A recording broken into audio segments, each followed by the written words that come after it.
Columbia Pictures presents Chuck Norris, the master fighter of our time.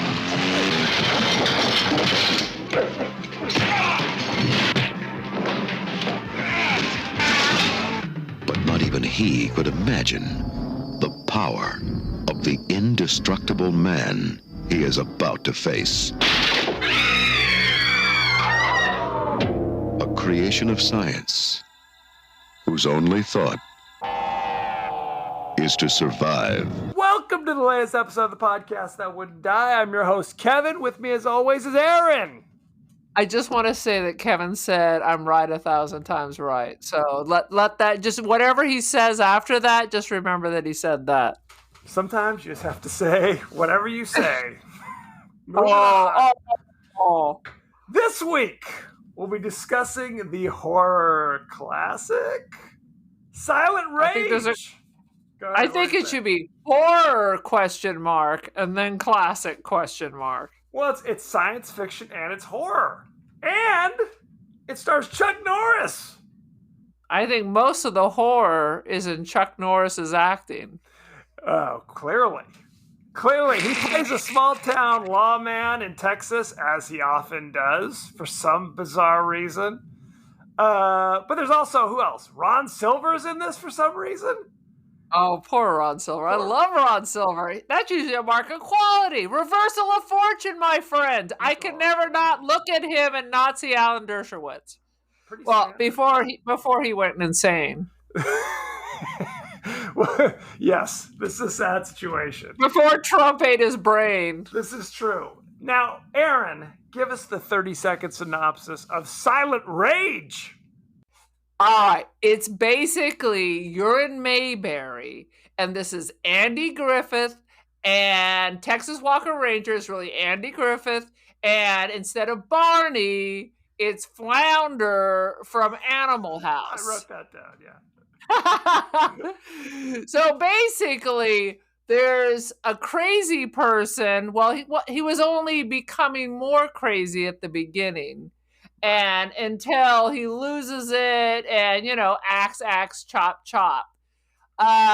So Walker Texas Ranger battles him in some of the lamest karate you'll ever see in your life. Till finally he's shot and killed, or almost killed, and then he gets injected with experimental juices that turns him into Wolverine. And then he walks around on just a silent rage because he's not talking. Yes. Nobody says, "Hey, dude, what's up? Why so angry? Why so angry, bro? You angry, bro?" None of that goes on. Battle. They keep injecting him with more juices because, why not? People often experiments with living humans for just in small towns, as one does. Yep. Bikers come to town, fight. Walker Texas Ranger fights a nihilist. Walker Texas Ranger wins. The end. Good work. Now, had you ever heard of Silent Rage in your deepest, darkest fantasies? Never in my life. And in fact, it has the visual quality of an after-school special. I heard about this movie from somebody. I don't remember. Probably about 10 years ago. Did you hear about it from Walker Texas Ranger? Texas Walker Ranger. As not somebody mentioned it and it sounded like fun. Basically, it's Chuck Norris basically fighting an unkillable maniac. Is basically an unkillable. I literally wrote down it's a combination of the nihilists from The Big Lebowski and Michael Myers. You keep saying the nihilist. I have no idea what you're talking about. Because his outfit, he looks like the nihilists from Big Lebowski are in those jumpsuits, yes. And then this guy, you mean for no apparent, the Autobahn, the Autobahn. For no reason, this guy is wearing some kind of silver jumpsuit. Is that what they're handing out at the hospital? Because he wasn't wearing that when he went on his axe rage. Let me stop you right there. Not a hospital, the Institute. The Institute for Brain Scrambling. Well, it's like somebody gets a hangnail. They're like, better run up to the Institute. Right? Isn't there just a doctor nearby? No? Or how about just a normal hospital where they're not also experimenting on freaks in the basement? How about It's that? true, because even in Little House on the Prairie, there was a effing doctor. You would think. You would think. Sweet Jesus. Okay, we're already getting in deep. So let's jump right into the highlights, or as I like to call it, WTF. All right, boom. First of all, the highlight is when the dude goes crazy. He's literally trapped in the sweaty room. He's fully dressed like he's going to the office. This is the opening scene of the movie, by the way. Yes. Sweat is pouring down his head, and you just hear kids just effing bouncing off the wall. Yes. With Hagatha Brickrock, their mom, just shrieking and screaming the whole time. Yes. Quite frankly, I'm not sure if I wouldn't have gone out in the back and picked up an axe. No question. I'm like, yeah, maybe you got to chop up the kids, but then if you think further, it's really the parents' fault. So she had to go. Right. So yeah, basically, so the guy is clearly a psycho on a weekend pass or something. He's renting a room from Screaming Mimi and her psychotic children running through the house screaming constantly. I thought he was like Uncle Filbert or something, but there's really no explanation. We don't know, right? We don't know who this guy is at all until he's like downstairs sweating profusely, calling his doctor saying, "I'm losing it. I'm losing it." Yeah, that call could bring signal. Maybe not wait till like you're grabbing the axe. So as far as I can see, this at least is logical. You guys are driving me crazy and I'm losing control. Right. From this point on, nothing he does makes any sense. Well, okay. Cause solution. He goes right for the axe. Doesn't kill the kids though, so there's that we can be thankful for. So he has higher level processing, but right. Well, at one point I would have taken the kids too. If you're paying attention, first he takes the axe and goes to like the chicken coop. Like, what in the hell is happening in there that we don't see? Just a lot of like. And comes out with a stick. Well, that's the axe still. Oh, he still got the axe. So he goes back in, gives Hagatha the look, and she knows. Oh damn! She knows. I've gone too far this time. This is a bridge too far for poor Hagatha, basically. Luckily, there's another kindly boarder in the house who comes to her defense, hits the guy with the chair. Too bad. Guy gets chopped in the head. That's ball game for that poor bastard. That lady literally looks like somebody right out of Coal Miner's Daughter. Oh, no question. It was Sissy Spacek's mother. Yes. And then who knows who that old man was? Is it a boarder? Is it her husband? I don't know. That's a good point. It could have been anybody under the sun. I mean, this is clearly a psychopathic fun house. Randos roaming in and out. He looked like Lou Grant from Mary Tyler Moore. He did, sadly. But she gets to the window and is like calling for help from the mailman who's there at just the right time. Thank goodness. Really, there's a lot of fabulous scenes right at the beginning. It's all pearls at the beginning. Pearls. But you wonder. The pearls are farther apart later on. You have the window open loud enough or wide enough that you can lean out and call for help. Yet you don't just climb out the damn window. So she did Shelley Duvall, where she locked the door and just sat there howling before checking egress, man. That's what you got to lock the door and then throw a chair through it. If you can't fit through, bust it. Because clearly the dude jumps out at later, so why isn't she jumping out? Absolutely. I mean, the ground will be more forgiving than the maniac's axe. I promise you that. Exactly. 100%. Dirt is softer than an axe to the head. No question. So the mailman runs and gets help. Chuck Norris is there with like the whole force. And Flounder. We mentioned briefly that Flounder from Animal House is the chief deputy, I guess. The Barney Fife, as one might say. As one might say. Chuck goes in solo, as he does, tells Flounder handle crowd control. Who the hell knows what Flounder's doing? I want to say something. Go ahead. Okay, there's a woman screaming out a window, so you're poking around the pantry and the kitchen, taking your sweet ass time. Is that how you clear a house? Well, she's already dead at this point. How do they know? Well, okay. It all happened inside. There's no more screaming. This is my point. There's definitely no more screaming. Yeah, I I don't appreciate know. They could be making love now. We don't know. we appreciate the kindly postman did not go in the house to offer assistance. He's like, I'm deuces. I'm out of here. I'll go make a phone call. But the guy, I guess the killer is much bigger than Chuck Norris. Wouldn't you say? Of course, Chuck Like I said, he looks like one of the nihilists. He looks like he's Chuck Norris is what, 5'5", like a leprechaun. And this dude is at least 6'5". It's like Bruce Lee versus Kareem Abdul-Jabbar. It's exactly like that. That is no question.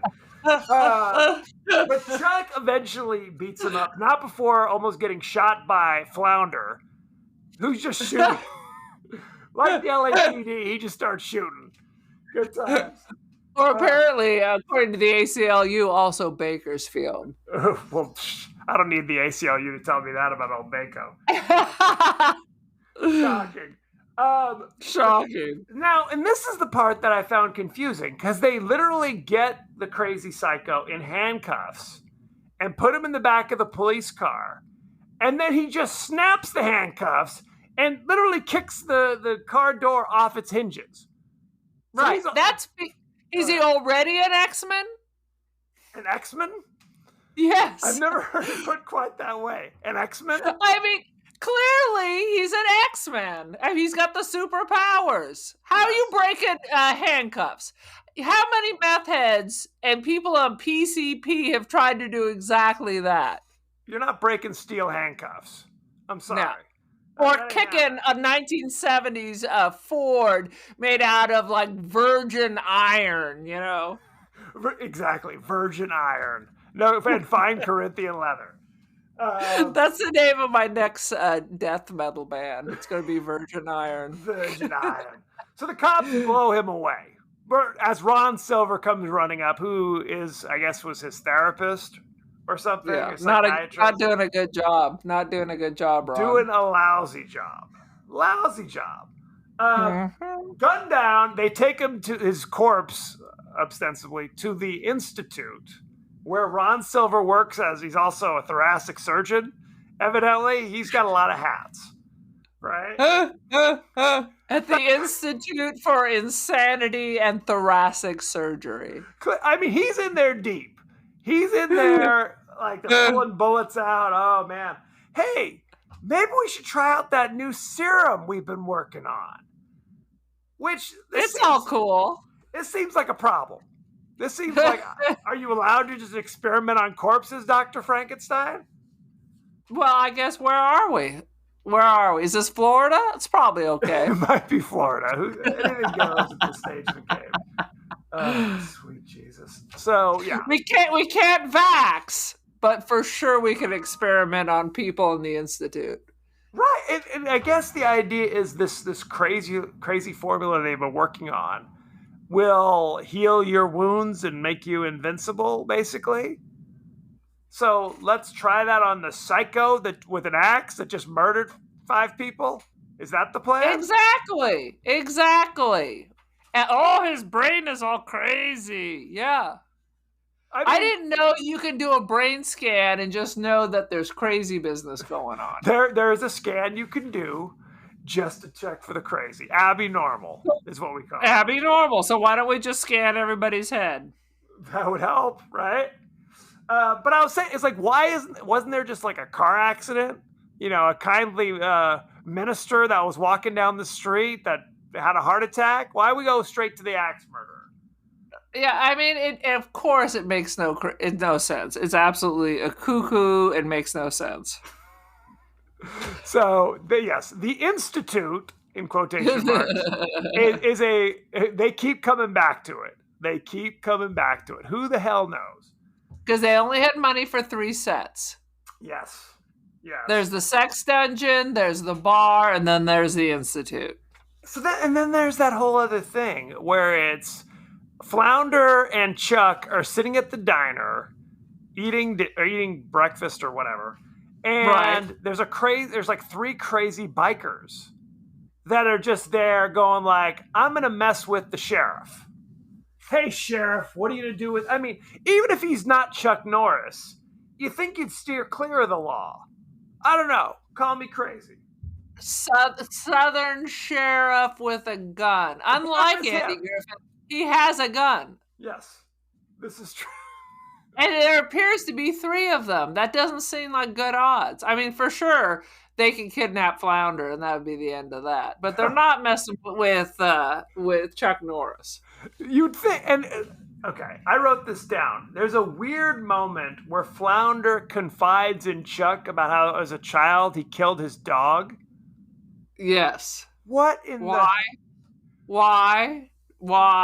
Just to show that he's even weirder than you think he is? Well, he said, I mean, I don't know why it's in the script, but he says the reason why he admitted this to Chuck was that he was afraid it would come up on the background check. So is he first day on the job? I mean, what's happening?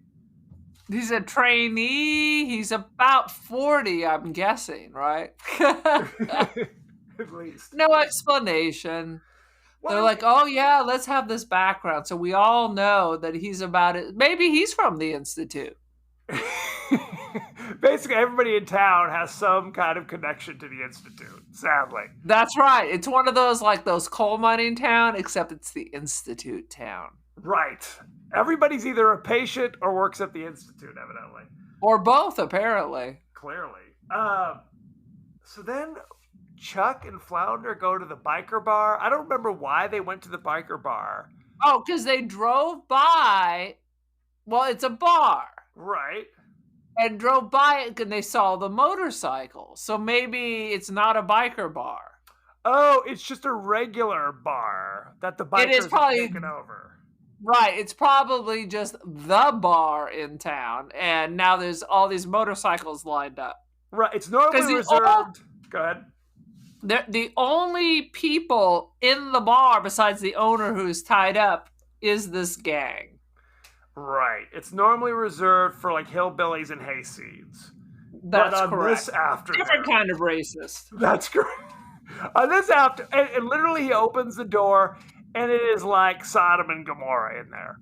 It is full-blown biker orgy, nudity. It's Sons of Anarchy, but like a very poor copy. Like if you've made a copy of a copy of a copy of a copy, that's the level of quality we're looking at here. It's Sons of Anarchy on Cinemax, is basically what this scene is. It is in 1972. In 1972. Well, at one point, the biker babe like just rips her top off. She's all, check out the goods. It was like, what is happening? And Flounder was like, ooh, not bad. Let me consider this for a moment. And literally goes to the car to like think about it for a while. While Chuck he puts his hand. Because he's been at the Institute, so he's never seen boobuses before. Yes. And he starts to reach out to touch them because she says to. I'd be like, you need to go home. I mean, I know they had porn in the 80s. The Hedgehog wouldn't be going to jail now if it wasn't for that. This is true. Sad but true. Speaking of bizarre and unnecessary nudity, Chuck meets... I thought you were going to say, speaking of the Hedgehog. No, I will not be speaking of the Hedgehog. If you don't know what we're talking about, consider yourself lucky. Google it. Chuck meets his ex-girlfriend, also at the Institute. And they kind of rekindle something, and there is an extended sex montage between Chuck Norris and Sally, Mildred, whatever, Brigida, whatever her name is. Brigida. I think it's Brigida. I think you're right. High on the hill, the lonely goat herd. It must be. Allison. Well, I guess that makes a little more sense. Allison. An extended sex montage with Allison, who is also Ron Silver's sister as well. So there's that. I just want to say that Chuck Norris has done a lot of manscaping because I did see one of the karate movies, and he literally looked like that Italian actor from Barbarella. He was wearing a full man hair sweater, Oh yes. and now he's clearly trimmed it up. I mean, truth be told, he's obviously done some manscaping, but it is still ridiculous. It is still a ridiculous amount of body hair on old Chuck. Especially for a blonde, it seems very out of place. It is. It's upsetting, frankly. It is. God, I hate blonde body hair. So at some point, the crazed killer John Kirby is just on the loose. He just gets up from the operating table, roams the street, murders some people, and then heads back to the institute and lays back down on the table. So that's good. Good times. He's just on the loose. I mean, like I said, it makes no sense. Here's just a weird thing that I saw. Did you notice Ron Silver making a sandwich, but he pulled out this log of bologna like he's working at a delicatessen? I thought it was like the frickin' honeymooners. Yes. Well, it's like one of those Foster industrial Farms. Yeah. Not Foster Yeah, Farms. it's at the mall. What's that place? The mall, Hickory Farms. Hickory Farms. It was a 6 foot long Hickory Farms salami. If you were working at like one of those racist Italian delis where you had to use the big slicer, that's basically what we're talking about. Except it's in the fridge, and the only thing else in the fridge is like yellow mustard and beer. First of all, there's no rule that the Italian delicatessen has to be racist, but I appreciate you making the distinction. I figure it would be racist not to also make them racist. That is true. Ron Silver is very concerned about the experimentation and goes to his boss and says, "Hey, let's knock this off." And the boss yells at him and says, "I'm in charge here. I'm your boss." And I kept thinking they've already lied to Chuck Norris. Basically saying, "Oh yeah, he died on the table. Sorry, we'll ship over the body to the coroner later this month or something." It's like if you were that concerned about the experimentation that your boss is doing, you just be like, "You're committing a crime, jackass. They could take away your medical license." I think I'm going to go talk to Chuck Norris unless you handle this. I'm going to talk to Chuck Norris, and there is government oversights at some of these places. Hello. And besides, you don't sit around and experiment. It's a freaking institute. Is it associated with a university? Why are they doing research? This is just like their hobby, Right. Like racing cockroaches with the patients and trying to create an overlord. Is that the plan? This is what they do. And they already couldn't control him, so let's double down and make him 10 times more strong. Right. Oh, no question. It's madness. It is the And in madness. reality, he's not crazy strong except for car doors and handcuffs. It's not like he punches you and it's like Hulk and now you're flying across the room. Why don't they just get 5 people to sit on him and then drop, like they dropped him at the end, like in the Samira hole? Why can't he just crawl out of that? Well, the thing is, when Chuck was fighting him initially, you're right, he didn't seem freakishly strong, other than snapping. When he was just fighting Chuck, he just seemed like a big guy. Yeah, it made no sense that he was able to, one, break the handcuffs and then kick the door off like a 1970s car. No question, like Starsky and Hutch. Later, so the psycho's on the loose. He goes and murders Ron Silver. Very upsetting. I couldn't believe they killed Ron Silver that early. I said, Ron's going to be here for a while. No, not so much. No. Kills him and hangs him on a hook or something. Yeah, just like Alfred Hitchcock. That was the end of old Ron. And then Psycho Joe just hangs out at the house. So when the wife shows up later, "Hey, honey, what's going on?" She gets killed. Psycho Joe just hangs out. And then Chuck Norris and Allison show up. He's just chilling at the house. Well, they got the baloney. I literally wrote down, he's so crazy, he just chills at the death house. He's in no hurry. It's like, what? What was it? The Golden State Killer. He used to hang out, make himself a little pea butter jelly sandwich, have a chill. Not the Hickory Farms, though? Not the hickory. That's what made him. That's what flipped him over the edge. It wasn't summer sausage. It was bologna. What is summer sausage? For God's sakes, I I have heard the no term. idea. Do I want to know? I know that if you leave it out during the summer, it spreads like a sea of grease through whatever it gets near. Yeah, pretty much. I'm pretty sure they're like 75% just assorted fat from various parts of animals. Right. So, okay. Ron Silver, luckily, shot down or tried to shoot the killer before he was killed, further establishing now he's just invincible. Like, you shoot him, he falls down, then he gets up. He's literally Jason. This is Jason before the hockey mask. Exactly. That's what I was saying. Except he's not that strong, so let's just sit on him. I don't know. Why don't they sit on Jason? I don't know. Maybe that's all it takes. You just need a couple of people to tackle him and hold him on the ground. And then just hold him forever, I guess. Hold him forever. Get bigger chains. I don't know. Get zip ties. It's like John Voight in Anaconda. He holds you like his sweet love. That's what you need to do with this guy. Evidently. Oh my God. I can't believe you're quoting that. I'm going to quote it, baby. So they find, again, the psycho killer walks back to the institute. They discover bullet wounds all over him that he's miraculously healing from. Chuck's like, oh, by the way, that doctor that used to work here, he's been killed brutally. And they don't gizza. They don't gizza even a little bit. They just leave his body and they wander off. Pretty much. I mean, you think, at least feign that you cared about your colleague. You know what I mean? The one who was telling you kill this guy or it'll be a bad move.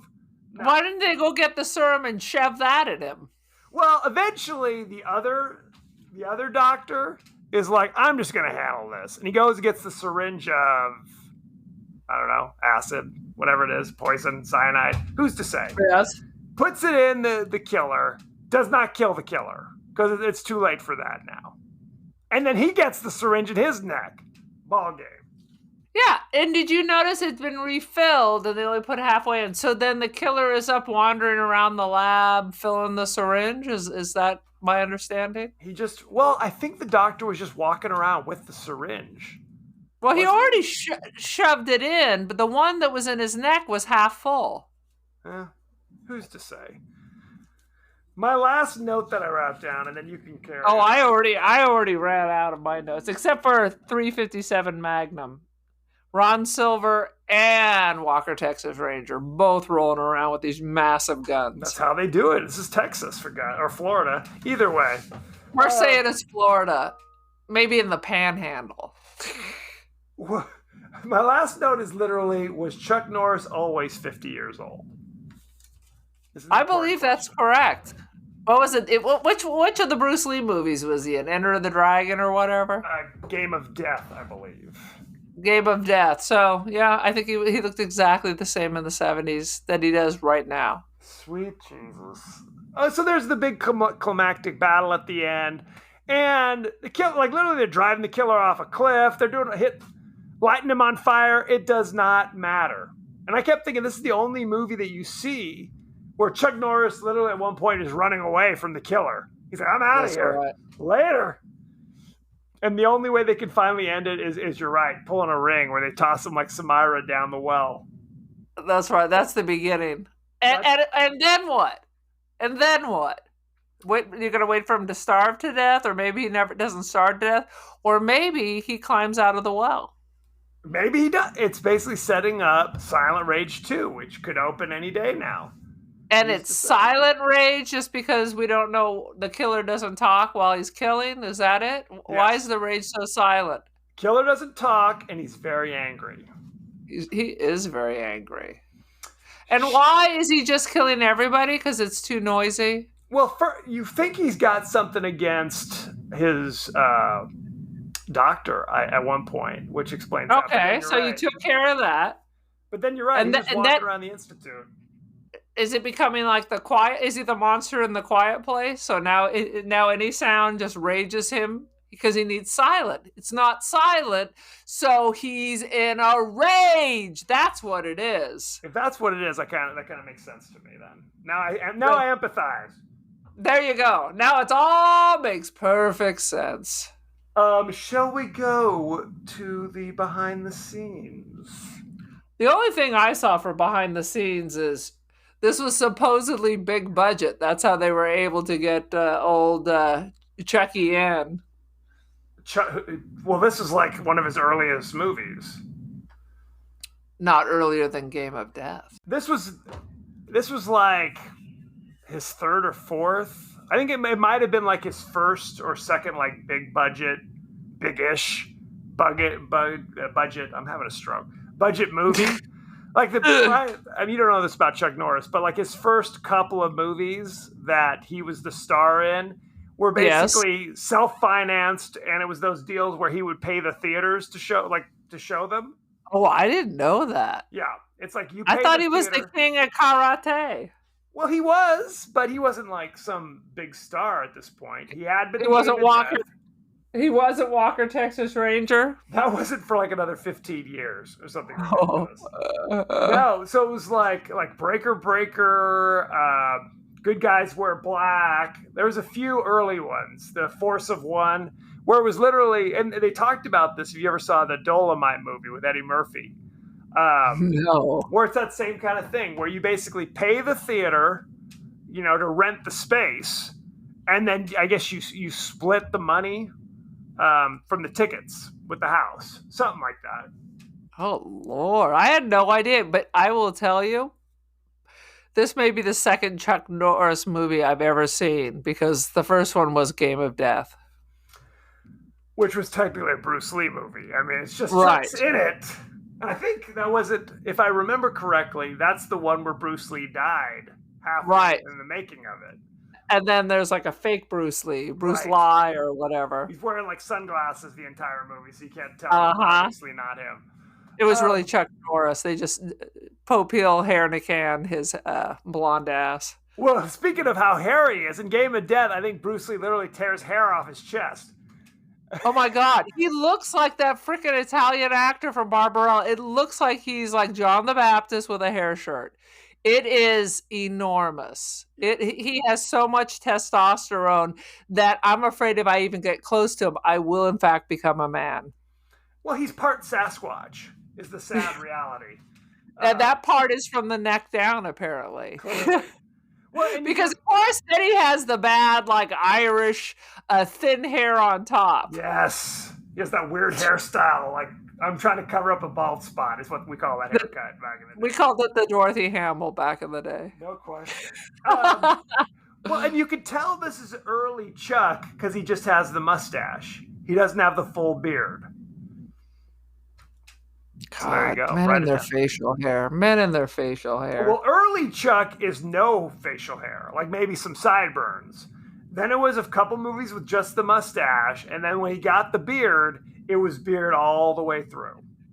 So I'm seeing more face. The more that the hair on the face becomes, then the body hair starts to recede. Because basically his back was clean as a whistle. Yes.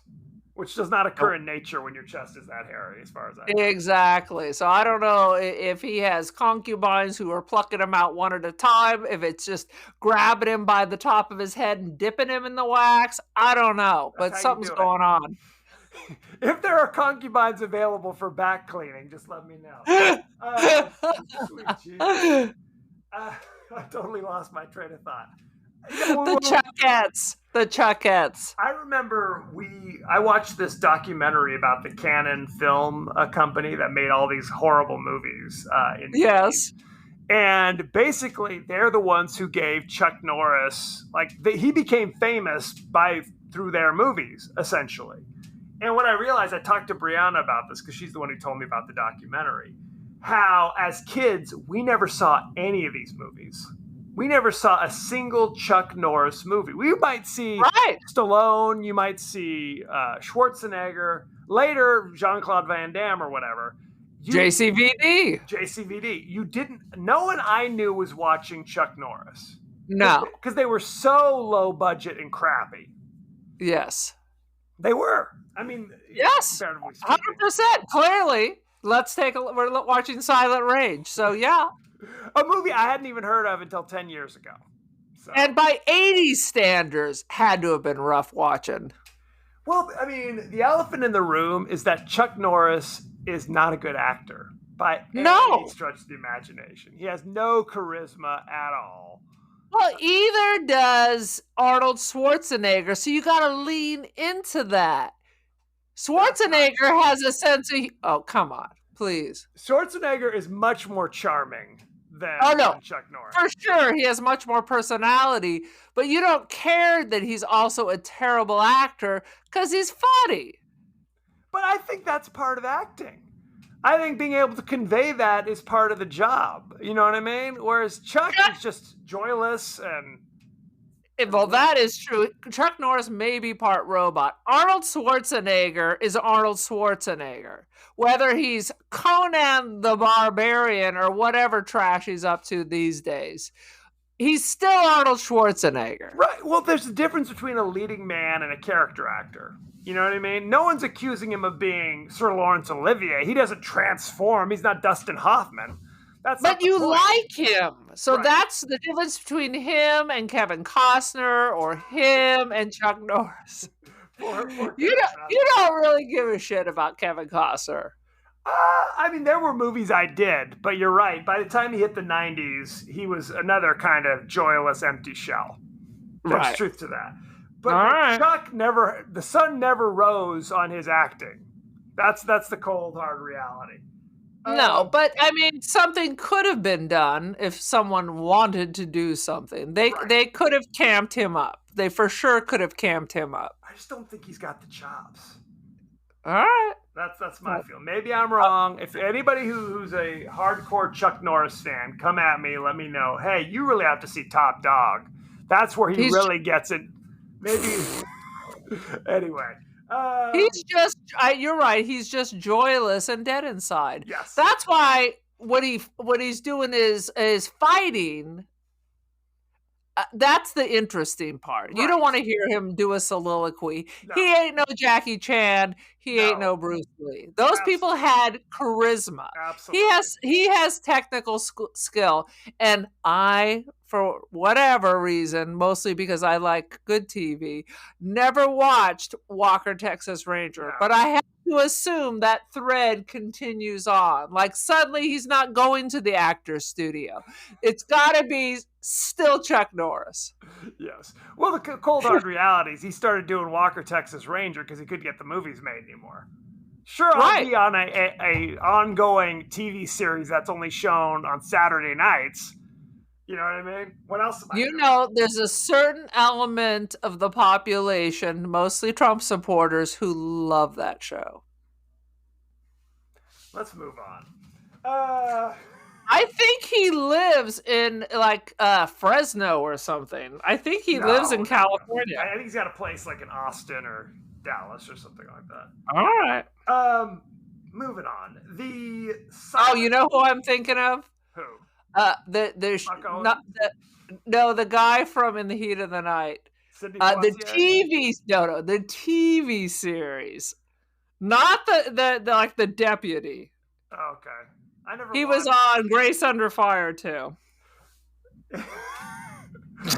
Moving on. Never mind. The soundtrack. There's a song, the love theme, called "It's Time for Love," which was shown repeatedly during the sex montage, was sung by none other than Katie Sagal.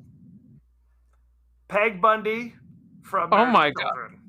Oh no. I will tell you, she was amazing in Sons of Anarchy. And of course, Steven Seagal's sister. Unrelated.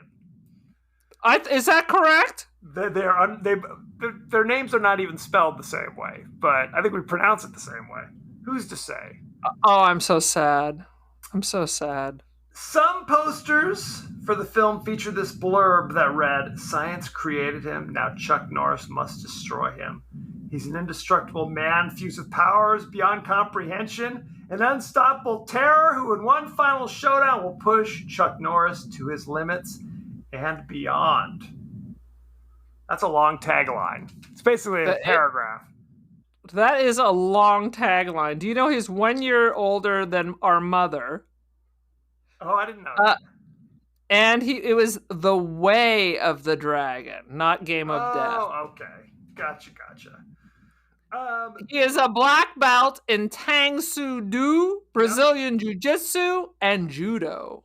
Oh, there's no question that he's an actual like martial arts master. And Republican. I know that's hard to believe. Yes, shocking. This is the first terror suspense movie of Chuck Norris's career. He actually did another one where it's kind of a similar kind of thing where there's like a killer on the loose. Charles Bronson did a few of these as well, where it's like, it's a police procedural, but it's also like a horrible killer, beyond just regular kind of criminals. This is like a serial killer type thing. So it's kind of an interesting melding. Well, let's not give it too much credit. The idea is kind of interesting to meld those kind of disparate, genres. You know what I mean? All right. Let's see. The cast and crew featured 3 members of the Norris family. Shocking. I'm literally just on the Wikipedia page reading about Crazy Chuck Norris. I did forget about some of these movies. Oh, yeah. Let's see. His stunt coordinator was his brother, Aaron Norris, and a production assistant was Mike Norris. So, all right. There you go. And his name is actually Carlos. It is. I knew that. Carlos Norris. I think that's all we need to know. This is madness. But I forgot. Wait, are we doing behind the scenes or are we doing the? I'm about to move out of behind the scenes, but if you want to hit me one more time, go for it. Well, I did forget some of the movies that I may have seen. Methinks I spoke too soon when I said I didn't see any of his movies. Now, I never did see Delta Force. I did, but I may eventually. Go ahead. I may have seen The Octagon. Now, in my golden years, I have gone back and watched all of these movies, but like I had never seen any of them. Like within 20 years of when they came out, I had not seen any of them. And 100% I saw The Expendables too. I love the first 2 Expendables. They are overrated in my opinion. There you go. Well, I'm sad for you. I'm sorry that your life is terrible. And God blessed you with a terrible taste in movies. True. I can no longer feel joy. So I will ask Mom to light a candle for you. Please do. Let's talk about the ratings. You're gonna be. Oh, please do. Are you ready? All right. The Rotten Tomato meter. 80%. My, where people's palms greased, where it's like you're speaking Greek because I don't understand what you're saying, Kevin. Are you speaking English? Please explain it to me because an 80%, it makes my brain hurt because I'm trying to process this information, but I'm having one of those disturbances. What's that called? Oh my God. I don't know. I'm not. Yes, it's The Conjuring. I'm having a Conjuring moment. There were only 5 reviews and no top critics. And every reviewer's last name was Norris. Yes. It was the Norris Family Weekly Newsletter. Gave it. And the Norrises didn't even give him a 100%. Even they knew, well, maybe 80. One came out earlier this year from the Winnipeg Free Press. Oh my God! Is that like the penny paper, the one they used to get? Who's to say? Who's to say what any of these are? But anyway, this obviously, it's not something we should take as gospel. So let me. What do you got? Lay it on me. My personal rating, is that what you're asking for? What I'm asking. I feel like you don't want to watch this with your breakfast. This needs to be like one of those you come home from the bar movies, for sure. Wouldn't you agree? I would absolutely agree. So based on that scenario, I would give it 3 Chuck Norris hair sweaters out of 5. Now, stone cold sober, you don't know who Chuck Norris is, and you're going to watch this while you're eating your breakfast in the morning, I'm going to give it a 1 hair shirt. 39% audience score. No, that's how you know the top critic stuff is bullshit. Even the audience was like, we love Chuck Norris and this blows. Yeah, I think I'm going to give it 2.5 highly erotic sex montages. Only the most erotic. Right. You don't even see his boob. You see 170's breast. You don't even see his butt or anything. This is no Game of Thrones. Right. It's just kind of boring, really, is the cold hard reality. It's not fun enough to suit me. Like I said, if there was a different leading man, maybe I'd feel differently. And the fact that the killer's silent, you know what I mean? If you're going to have the killer be totally silent and devoid of personality, then you got to have the other people kind of pick it up. You know what I mean? The writing, it's not particularly impressive. It's just kind of lousy is what it is. It's not god awful, but it's not like that fun either. You know? Is it because he supports the intelligent design movement? That's definitely part of it. No question. We didn't talk about the cast, so I'm going to do that right now. Chuck Norris. We're all over the place. We are. He plays Dan Stevens, the sheriff. You know him from Walker, Texas Ranger, The Expendables, The Way of the Dragon, Invasion USA.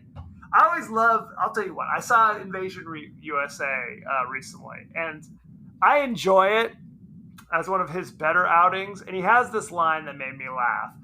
He's fighting this guy, and he stops to say, "I'll hit you with so many rights, you'll be begging me for a left." Thank you. Write it down. Ron Silver played Dr. Tom Hallman. You know him from Time Cop. You got to check it out. Oh, my God. Reversal of Fortune. Not Reversal of Fortune. Yeah. The best freaking movie I could watch it 1,000 times. He was in The Arrival. Okay. He's also very conservative, by the way. They probably bonded over conservative views. Stephen Keats played Dr. Philip Spires. This is not interesting, except for the fact that he played Charles Bronson's son-in-law in Death Wish. So, why is that important? Is it still funny that one of our favorite actors was in Death Wish? Yep, Jeff Goldblum played one of the attackers. Who knew that based on that horrific scene, we would all fall in love with Jeff Goldblum? We would all fall because of that scene, perhaps. Oh God, that was so disturbing. It's a rough scene. But it's funny because the actor is clearly like in his 30s or whatever, talking to Charles Bronson, his father-in-law, about how his wife is catatonic and blah blah blah. And he keeps calling him dad. That was a very 70s thing to do. Call your father-in-law dad. Dad, what are we going to do? Your effing dad. You get your hands off of me, you damn dirty ape. You wanted Charles Bronson to yell at him, "I'm not your father, okay?" Anyway. Stephen Furst, better known as Flounder, from he was Ted Dorfman in Animal House. He's a legacy. You also know him from literally Babylon 5. Did you ever watch that? And The Dream Team with Michael Keaton, Peter Boyle, and Christopher Lloyd. There you go. Good times. Bless his heart. Jesus. So there you have it. Thank you very much. Go to our page on Facebook at The Podcast That Wouldn't Die. Go to our page on Twitter at TPodcastTWDie. Aaron, we're on Instagram. What's the lowdown? We are The Podcast That Wouldn't Die on the IG. Fresh content most days. From time to time. That's half the fun. When is it going to come? It's like Christmas morning. All right, and I want to tell you, we are up to 188 followers on the IG. Dynamite! Woof, Now, woof. Aaron, you're also on the internet ski as well. I am the Cult of Aaron on the Twitski and the Insta. Beautiful. Join the cult. Join the cult. You can also email us at the podcast that wouldn't die at Gmail. Go ahead and follow us on Spotify, on Apple Podcasts, anywhere the finer podcasts are available. Make sure Correct. you like, share, subscribe, and rate. Mm-hmm. Do it. Handle your biz. Next week, we're going to be discussing the horror new classic, Us, Jordan Peele at his finest. You can watch this nowhere for free, I'm sad to say, but you can watch it on Amazon Prime, Vudu, etc. for about $3.99. Spend That's the what money. you get. That's what you get. That's I what gotta you spend get. $3.99. You gotta spend $3.99. Faux shizzle. So do that, and then hit us up. Let us know what you think, for goodness sake. So thank you very much, and be well. Later, skaters.